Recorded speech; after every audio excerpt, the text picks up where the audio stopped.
Salut à tous. Aujourd'hui, Nice te fait un partage.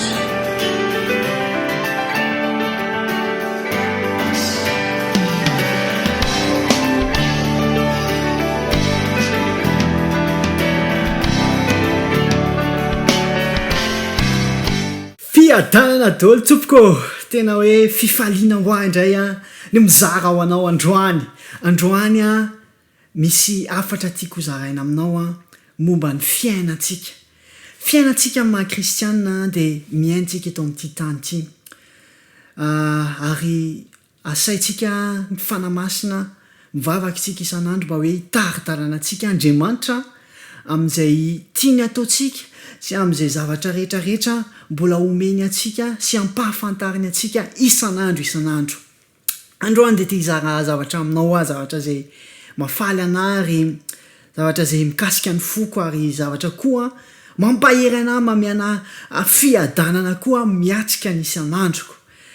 Tsika kristianina raha efa nandray an'i Jesosy ianao a dia mahafantatra ianao ary tsapanao ary mahafaly anao indrindra dia hoe indray androany ianao a, indray androany isika hiaina fiainana mandrakizay a any an-danitra any ambony any amin'ny amin'izay toerana izay mbola tsy hitantsika, izay mbola tsy fantatsika hoe ohatrany ahoana marina izay mbola tsy hiainantsika fa nefa ny tenin'Andriamanitra dia efa mitantara zavatra maro a amin'ny fiainana any an-danitra any a, amin'ny tontolo misy any an-danitra any a, andialahana volamena miaraka amin'ireo olona masina rehetritsika, miaraka amin'ny Andriamanitra tsika, hiaraka hidera samy voninahitra azy a mandrakizay. Halleloja. Misy fantaniana tiako apetraka aminao hoe efa mieritreritra an'izany mandrakizay anao zany ve ianao? Efa misaina an'izany mandrakizay anao zany ve ianao amin'izao fotoana izao? Indraindray rehefa mandalo ady mafy aho eto amin'ny fiainana eto an-tany aho dia mibanjina ny fiainako mandrakizay hoe tena maty ho anahy marina Jesosy a.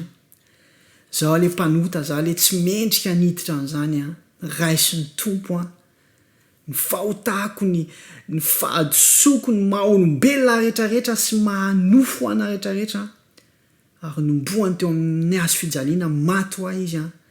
Nandray ilay famelan-keloka, nandray ilay famonjena. Rehefa misaina ilay fiainana mandrakizay dia ohatran'ny tsy tonga saina indraindray hoe hiaina an'izany a, tsy hoe mandritry ny 10 taona na mandritry ny 100 taona fa hiaina an'izany a mandrakizay. Halleloja. Hiaina an'izany a mandrakizay. Misy ny olona tsy mieritreritra ny mandrakizay any. Misy ny olona tsy misaina an'izany mandrakizay zany.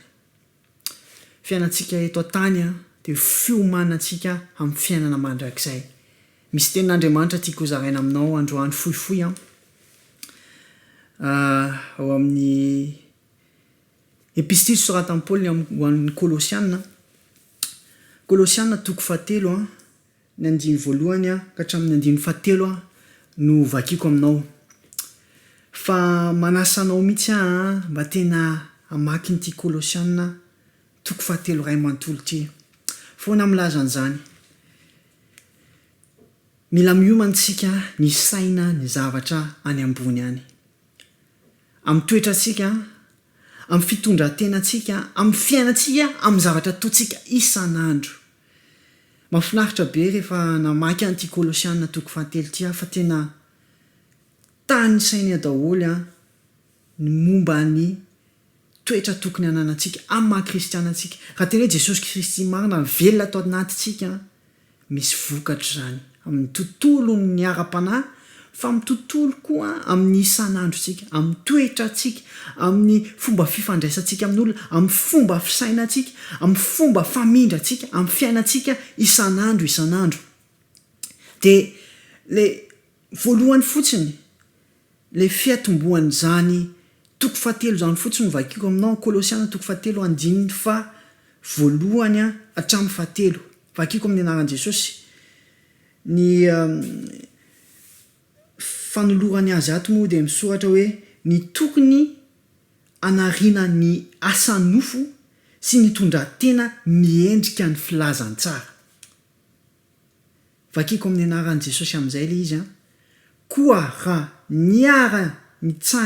niara-natsangana tamin'i Kristy ianareo dia katsao ny zavatra any ambony. Any amin'ny toeran'i Kristy izay mipetraka eo an-tanana ankavanan'Andriamanitra. Saino ny zavatra any ambony fa tsy ny zavatra ety an-tany. Fa efa maty anareo ary ny fiainanareo miara-miafina amin'ny Kristy ao amin'Andriamanitra. Rehefa misaina ny zavatra any ambony ianao tsy mijery tsony ianao amin'ny fomba fijery maha-olombelona amin'ny fiainanao fa mijery amin'ny fomba tia hitondran'Andriamanitra ny fiainanao, amin'ny fomba fijerin'Andriamanitra. Amin'ny fomba fijerin'Andriamanitra. Andriamanitra miaina amin'ny tontolo izay anjakan'ny fitiavana. Andriamanitra dia nanao anao tamin'ny fitiavana ary Andriamanitra tianao. Nanao an'izao tontolo izao izy izay zavatra nafinaritra azy rehetrarehetra no namoronany an'izao tontolo izao. Raha anisan'izany ianao.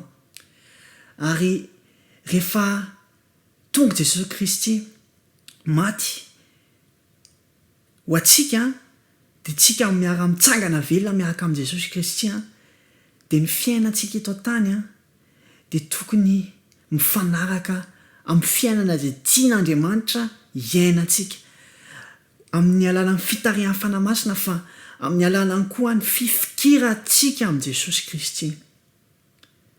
Misaina ny zavatra any ambony ve ianao? Zavatra tiako hozaraina aminao dia misy raha voalefako dia izao.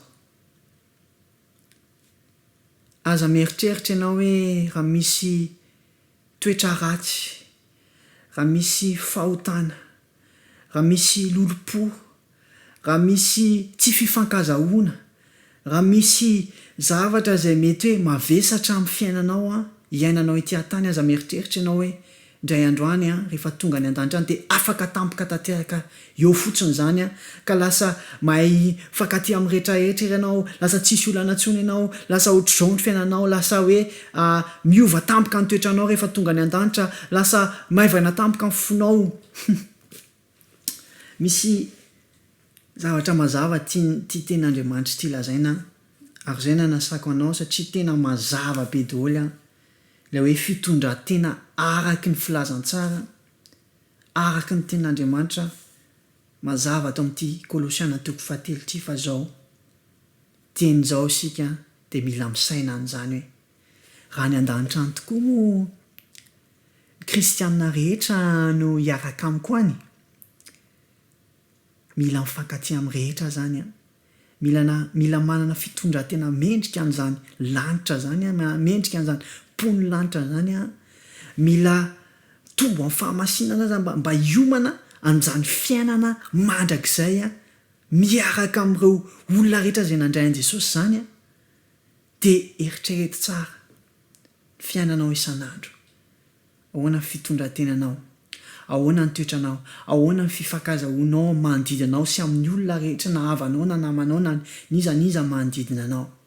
Tadidio fa ny kristianina rehetra izay nandray an'i Jesosy hiara-iaintsika any an-danitra any. Jereo ny fiainanao dia banjininy any an-danitra. Dia eritrereto hoe izao ve ny fiainako? Mendrika an'izany ve ny pon'ny lanitra? Za miezaka ary tsy tonga lafatra ary tsisy ho tonga lafatra sika fa isan'andro dia tena hoe miaraka amin'ny tompo. Isan'andro dia manokana fotoana miaraka amin'ny tompo ary amin'izay fotoana izay dia tena hoe mampianatra anahy ny tompo amin'ny alalan'ny teniny, mampandinika anahy ny tompo, manome fanantenana anahy ny tompo ary mazava ho azy efa ampahafantarany hoe fa raisiny an-tany momba anahy rehetrarehetra. Fa ny voalohany indrindra zavatra sainiko voalohany indrindra dia ahoana ny any ambony any, ahoana ny mandrakizay ahoana ny fiainako ety an-tany, ahoana ny iainako an'izany any an-danitrany jesosy efa nanatantehaka ny zavadrehetra mba handovanao ny lanitra fa mila miara-miaina aminy am'izay hainao androany saino ny zavatra any ambony momba antsika rehetrarehetra dia mila mibanjina ny zavatra any ambony aza very fotoana fotsiny mijery ny fiainantsika eto tany na mety hoe ny ampandroso ny fiainantsika eto tany fa saino ny zavatra any ambony resaka ny fiainantsika isan'andro eto ny tiako zaraina misy raha zarako aminao amin'izao fotoana izao hoe rehefa any an-danitrany zany ny raha nomeny tompo amin'ny teny malagasy voalohan'ny foroniko dia tonga dia zany foana no tononkira ny voaka efa namorona ny feony dia volana vitsivitsy taty aoriana nandritra ny fioboana no nanomboka namorikira dia tena hoe rehefa any an-danitrany ange tsisy tsony ny tomany tsy aleo mibanjina n'izany rehefa mbola eto an-tany fifaliana lalandava fiderana zany ny fiainanany afaka miainan'izany sika dieny zao rehefa tena miandry sy manantena an' Jesosy sika sy mifikitra ary avelantsika Andriamanitra hiasa amin'ny fiainantsika miova amin'ny fiainantsika isan'andro ny fiovana amin'i Jesosy dia isan'andro misaina ny zavatra any ambony venao mavita miara-miaina amin'ny olona masina izay nandray an' Jesosy venao zany fantaniako ho anao androany raha mbola velontsika eto tany daontsika isaina ny any an-danitrany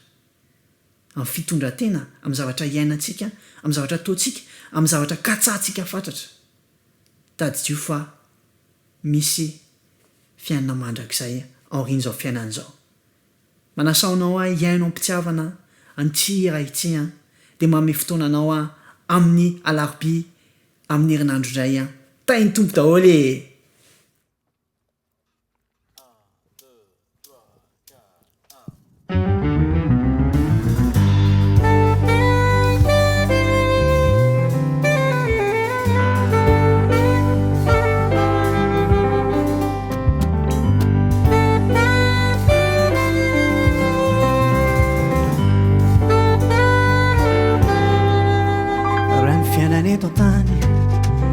Fento lavatrany raha sendra olana midona toakivina ny tonga avy any dia to lasa mifamaly hady lava le farany tsy nititson'izay nona to fahorina no isentona ka rehefa ny an-danitrany tsisy tsony tomany tsy aleo mipasina n'izany rehefa mbola eto-tany fifaliana lalandava filerana eo akianja fiadananatrany fahasambarana tsy mety lany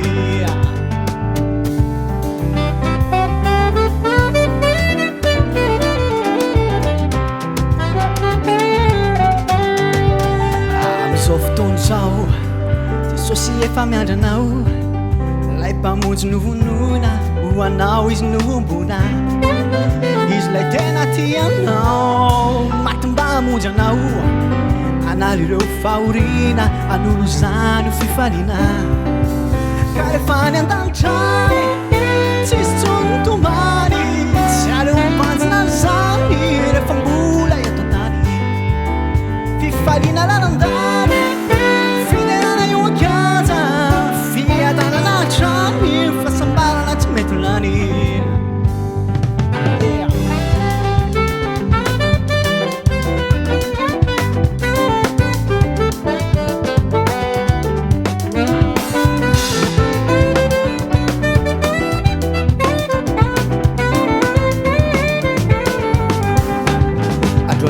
sitakao raha isoizo amponao dia ho viaina mba hovao no hiainanao teny izao dia mba zay ny fanirina mba ho feny fitsikina satria le rainao tianao fiadanany nomeny anao ka rehefa ny an-danitrany tsisy tsony tomany tsy aleo mibanjina n'izany rehefa mbola eto an-tany fifali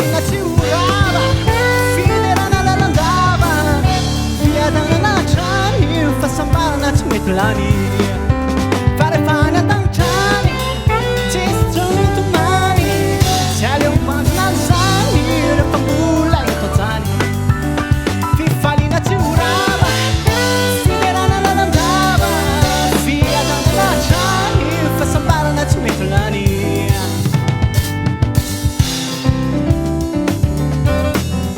Jesosy tiana ohatrany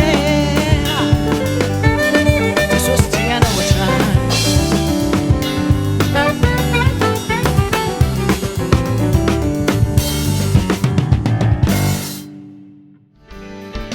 Si cette vidéo t'a touché, je t'invite à partager autour de toi. Et surtout, n'hésite pas à mettre un j'aime à la page Nice te fait un partage. Si t'as pas Facebook, n'hésite pas à t'abonner à ma chaîne YouTube Nice sera très mal. Allez, salut!